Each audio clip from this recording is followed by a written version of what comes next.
mga kadudes, magandang araw sa ating lahat, lalong-lalo na dyan sa mga kapwa ko rider, no? Lumabas na ang katotohanan regarding dun sa panguhuli ng mga MDA or traffic enforcer para dun sa mga nakachinelas nating mga angkas. Pero maganda naman ang kanilang layunin for safety para sa mga angkas natin. Kung tayo man na iaangkas, mas safe nga naman kung tayo nakasapatos, no? Lalagay natin sa tayo naka-jacket din para sa safety na rin natin. Nakagwatis tayo, mas maganda. Para kung sakali man marisgrasya, at least pag pinantukod mo yung kamay mo, may gwantis ka, no? Maganda naman yung advocacy ng mga traffic enforcer or ng mga NDA. Pero dito, base sa ginagawa nilang mga panguhuli about sa atin, regard sa mga angkas natin, no? Ito, lumabas na yung katotohanan para dyan sa paglilinaw regarding sa mga panguhuli nila sa atin. Panoorin po ninyo ang kabuang video ni Colonel Busita. Maraming salamat po sa iyo, Colonel Busita, dahil sa ginawa mong ito. Saludo po kami sa iyo. Magandang araw po sa ating lahat. Nais ko lamang po na iparating sa ating mga kapatid na riders at sa iba pa nating mga kapatid na nakikisa at sumusuporta sa ating advokasya. Ang Traffic Adjudication Division po ng MMDA ay naglabas ng resolution number 13852 bilang tugon sa idinulog ng ating kapatid na rider na nahuli ng MMDA enforcer dahil ang kanyang angkas ay hindi nakasapatos. Bago ko po ipahayag sa inyo ang magandang resulta sa nabanggit na resolution, balikan muna po natin ang ilang mga pangyayari na may kaugnayan dito sa usaping ito. Panoorin po ninyo ang video. Sa harapan ng team leader mo, sasabihin ko sa'yo, ipinagbabawal na nakatsinelas sa rider sa nagmamaneho. Sa angkas, hindi. Wala pa ako nakikita ang sir, na meron Yun na ay ganun. iniisip mo lang na labag sa batas yun. Kasi sir, ang inisip ko sir, kasi hindi rin safe sa passenger sa back ride. Keso maganda ang intention mo dahil hindi legal, illegal. Kaparehas din yan nung dating panghuhuli ninyo doon sa mga naka-short pants. Ipinatigil natin yan kasi maganda ang intensyon ng nag-utos sa inyo pero illegal. Ikaw naman kapatid, huwag kang magpapatupad ng bagay na hindi sinasabi ng batas o ng ordinansa. Ang napanood po ninyong video ay parte ng naganap sa EDSA Mandaluyong City nang humingi po ng tulong sa akin ang mag-asawang riders na nahuli ng MMDA enforcer dahil hindi nakasapatos ang angkas.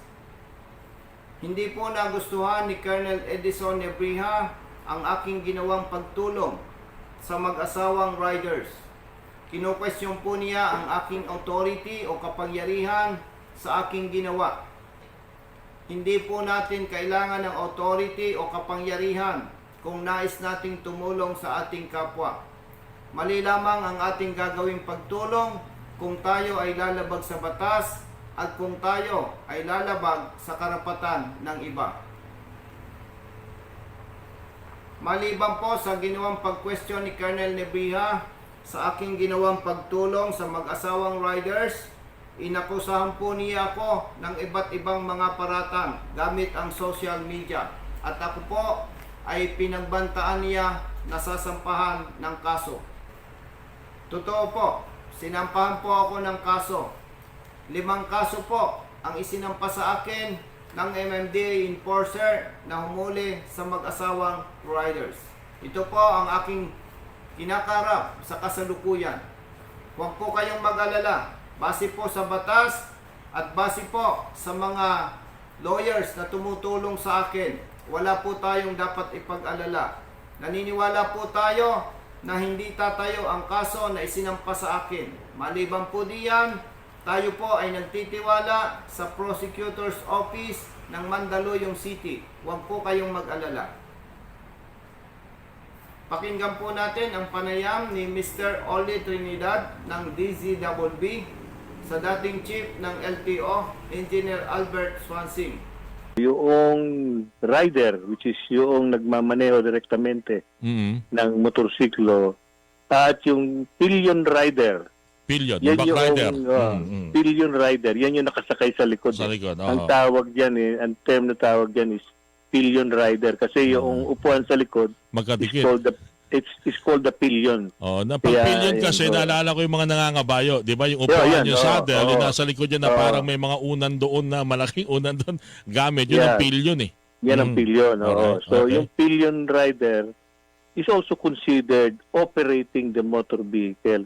Active sila no?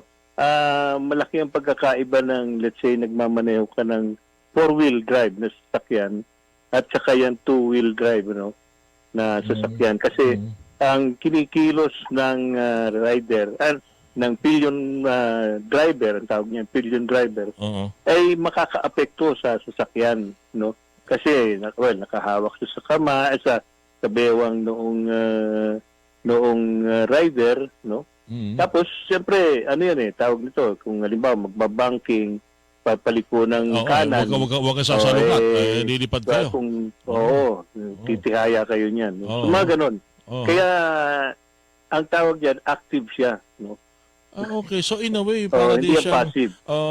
okay, so in a way para nag-ooperate siya. So sa madaling salita, Yes. kung ano yung dapat ay katangian na binibigay sa rider, lalo na yung kanyang pananamit sa pagmamaneho kasi napaka-stricto ng batas na to eh. Kailangan Yes. may properly attired at nakasapatos. Yes. So ibig sabihin kung nakasapatos ang nagmamaneho ng motor, yung pasahero nakasapatos din. Ganon din, nakasapatos din. Naku, naloko na. At least malinaw ngayon doon sa mga nagkakagulo at sinasabi na hindi pwedeng hulihin. Tama po pala na manghuli ang mga traffic enforcer ng mga nagmomotorsiklo na mayroong pasahero na hindi nakasapatos o nakatsinelas lamang. Engineer, thank you so much.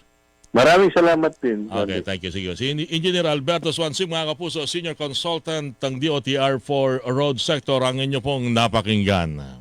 May pahabol pa rito, parang Benji. Sana tinanong ko rin daw yung naka-shorts, naka-short pants. Kailangan pa ba yung nagmumotor ka? Di ba parang protection? Anyway, sige, sa susunod na lang po ating makakausap si Engineer Swansing at is kanya nilinaw.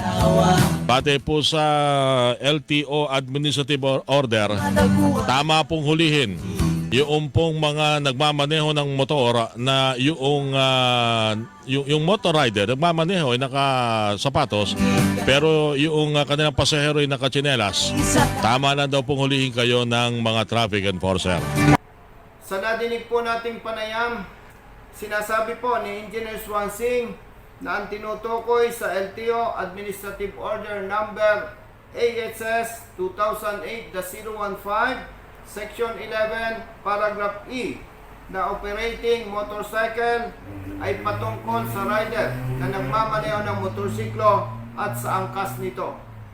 Sang-ayon po si Engineer Swansing na tama ang ginagawang panguhuli ng ilang mga MMDA enforcers sa mga kapatid nating riders na hindi nakasapatos ang angkas. Maaring naisip po ni Engineer Swansing ang kanyang mga sinasabi nung siya po ay kasalukuyang nanunungkulan pa lamang bilang hepe ng LTO. Pero dahil hindi po ito nailagay sa naaprobahang administrative order, hindi po maaaring ipatupad ng sino mang enforcer ang kanyang sinasabi. Pakinggan naman po natin ang panayam ni Mr. Orly Trinidad kay Attorney Trinidad ng MMDA. Ang pillion rider o back rider, ayon po ito, ayon po sa aking interview, Attorney Vic, kay Engineer Swansing. Ikino-consider ka rin nag-ooperate kasi ang word na ginamit is operate. Anyone operating a motorcycle vehicle.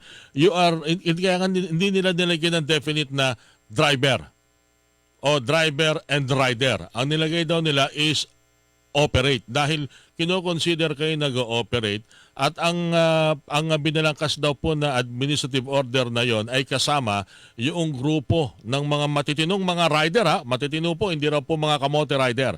mga matitinong grupo ng mga motorcycle rider ang kasama nila sa pagbarangkas at paghahanap ng definition doon sa batas na yon. So lumalabas, tama po yung huli, Attorney Vic. Ano po ang paano po magiging ano po ang naging desisyon ngayon na pamunuan po ng MMDA tungkol po doon? Tama po yun na nag-agree po kami sa LTO sa interpretation nila doon sa word na operating motorcycle.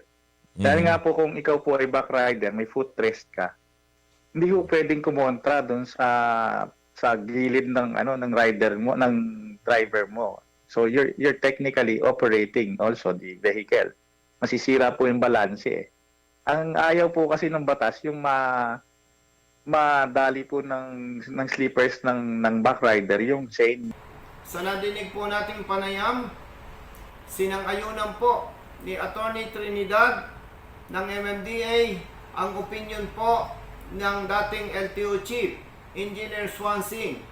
Naniniwala po sila na ang tinutukoy sa naaprobahang administrative order na operating motorcycle ay patungkol po sa rider na nagmamaneho ng motorsiklo at sa angkas nito. Dahil po sa lumabas na pahayag ni Engineer Swansing na dating chief ng LTO at pahayag ni Attorney Trinidad ng MMDA, pinanindigan po ni Colonel Edison Nebriha ng MMDA na tama ang ginagawa nilang panguhuli sa ating mga kapatid na riders na hindi nakasapatos ang angkas. Panoorin po natin ang video. Meron kang karapatan mag-complain. Ha? Oo, kahit tawag mo kay Colonel Busita. O bakit namin si Colonel Busita? Hindi mo na lisensya mo, sir. Lisensya lang muna, baka tayo mag-usap. May desisyon na yan, galing LTO, sir. Huwag mo na ituro ibang rider. LTO Chief Swansing nagdesisyon. Mali ang ni Colonel Busita. Bawal naka-tsinelas. Hindi pa ta si Colonel Busita, pulis lang yan, sir. Retirado pa. Kapareho po ni Colonel Edison Nebriha, naniniwala po ang enforcer sa napanood nating video na tama ang kanilang ginagawang panghuhuli sa mga kapatid nating riders na hindi nakasapatos ang angkas.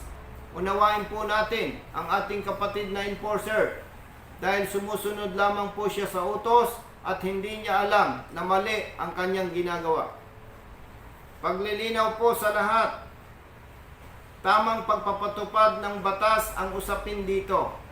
Ako po at ang ating mga kasama na nakikiisa at sumusuporta sa ating advokasya ay hindi kumokontra na mas maganda, mas maayos at mas ligtas kung nakasapatos ang ating angkas sa motorsiklo.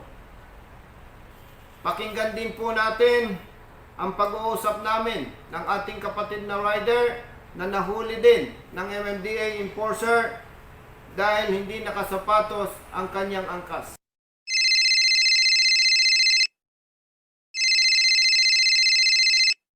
Yo. Kapatid, Colonel Busita. Sir. Oo, ikaw ba yung nahuli ng MMDA? Opo, sir. Ano daw ang violation mo?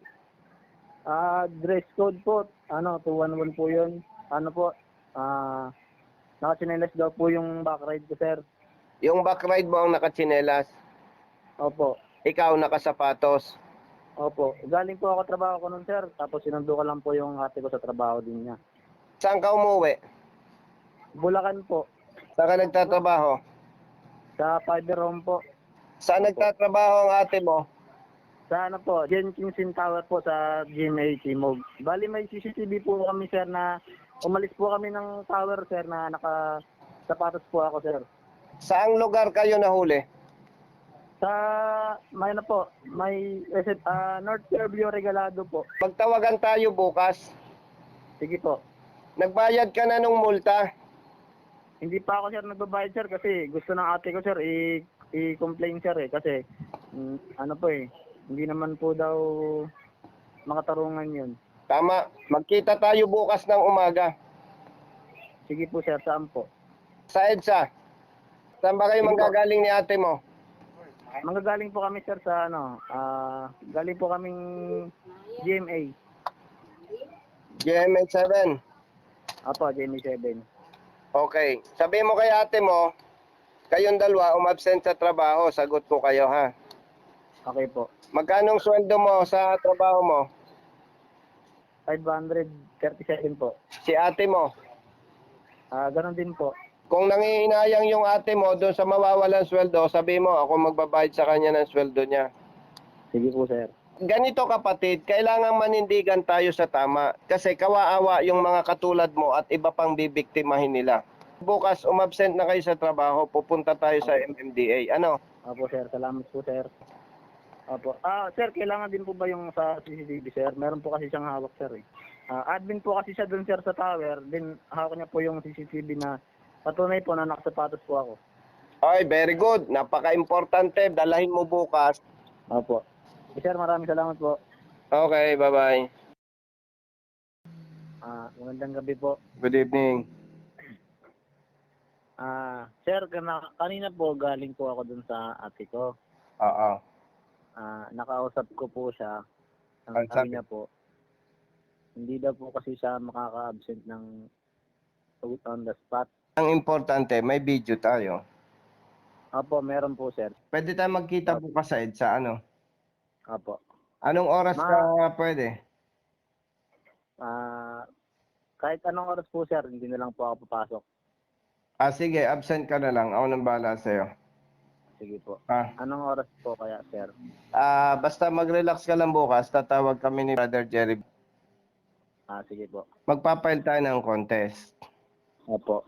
Okay? Kasi gusto natin ma-correct eh.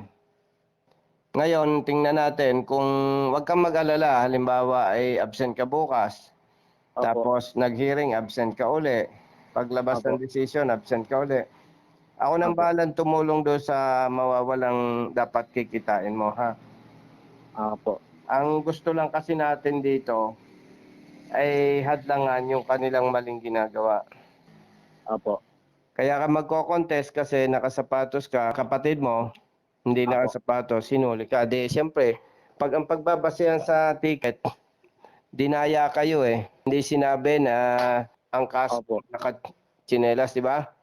Opo. Tatawag po kayo sir sa akin bukas. Basta italaga mo na ang sarili mo, absent ka bukas, paalam ka sa trabaho mo, ano? Opo. Sige, okay. Salamat po sir. Okay, bye-bye. Tinulungan po natin ang ating kapatid na rider at dahil po siya ay natikita na, nagsampa na lamang po kami ng contest sa Traffic Adjudication Division ng MMDA. Makalipas po ang maraming mga araw, lumabas po ang resolution number 13852 mula sa Traffic Adjudication Division ng MMDA. Pinanigan po nila ang kapatid nating rider at nakansila po ang maling huli sa kanya ng MMDA enforcer. Ang resolution number 13852 ng MMDA Traffic Adjudication Division po ay malinaw na patunay na hindi tama ang pinaniniwalaan ni Colonel Nebrija at mali ang kanilang ginagawang panghuhuli sa ating mga kapatid na riders na hindi nakasapatos ang angkas. Uulitin ko lamang po, tamang pagpapatupad ng batas ang usapin dito. Ako po at ang ating mga kasama na nakikisa at sumusuporta sa ating advokasya ay hindi po kumokontra na mas maayos, mas maganda at mas ligtas kung nakasapatos ang ating angkas sa motorsiklo. Malinaw na malinaw po yan. Base sa lumabas na resolution mula sa Traffic Adjudication Division ng MMDA na nilagdaan ng 3 lawyers nila, Colonel Edison Nebrija at sa ilang mga enforcers ng MMDA, nakapareho mo ang paniniwala. Huwag ninyong hulihin ang ating mga kapatid na riders na hindi nakasapatos ang angkas. Marami na rin kayong naging biktima dahil sa maling pagpapatupad. Kabilang ang mga kapatid nating riders na inyong nahuli dahil naka-short pants. Ganun din ang mga nahuli ng MMDA enforcer na nagsampa ng kaso sa akin at maraming beses pa po itong nasundan. Maawa po kayo sa ating mga kapatid na riders. Ipatupad po ninyo ng tama ang batas para sa kanila. Ang maling pagpapatupad po ay para na rin inaagawan ng pagkain sa plato ang pamilya ng mga nabibiktima.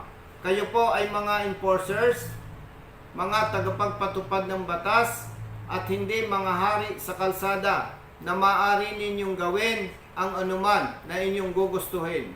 Ipatupad po ninyo ng tama ang batas para sa mga kapatid nating motorista. Pasalamatan po natin ang ating kapatid na rider, Brother Jess Basas at ang kanyang kapatid dahil sa kanilang paninindigan at pagtatanggol sa kanilang panig at katwiran. Ang kanilang ginawang pakikisa at pagsuporta po sa ating advokasya ay hindi lamang para sa kanila. Ito po ay malaking tulong para sama-sama nating proteksyonan at ipagtanggol ang mga kapatid nating riders laban sa pang-aabuso at maling pagpapatupad ng batas.